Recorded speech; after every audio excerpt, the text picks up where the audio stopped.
रहमानिर्रहीम। आज की इस वीडियो के अंदर हम एक अहम मसला पेश करेंगे। अहम मसला ये है, जैसा कि अशरा ज़िलहज्जा चल रहा है, इसके अंदर 9 ज़िलहज्जा की सुबह की नमाज से लेकर 13 ज़िलहज्जा की असर की नमाज तक ये 23 नमाज़ें बनती हैं। इन तमाम नमाज़ों के अंदर यानी नमाज़ें पढ़ने के बाद चाहे मर्द है चाहे औरत है, उस पर तकबीरात तशरीक पढ़ना वाजिब है। यानी 9 ज़िलहज्जा की सुबह की नमाज से लेकर 13 ज़िलहज्जा की असर की नमाज तक हर फ़र्ज नमाज के बाद ये तकबीरात तशरीक पढ़ना वाजिब है।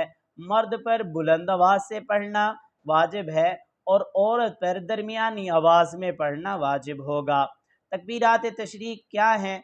अल्लाहु अकबर, अल्लाहु अकबर, ला इलाहा इल्लल्लाहु वल्लाहु अकबर, अल्लाहु अकबर वलिल्लाहिल हम्द।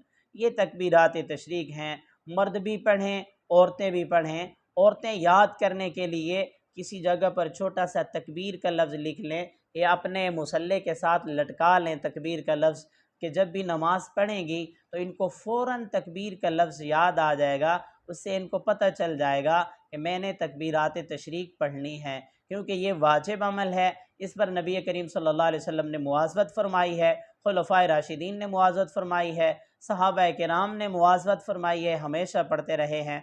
इसलिए हम भी इस पर अमल करें और 9 ज़िलहज्जा की सुबह से लेकर 13 ज़िलहज्जा के असर तक ये तकबीरात तशरीक हम पढ़ें।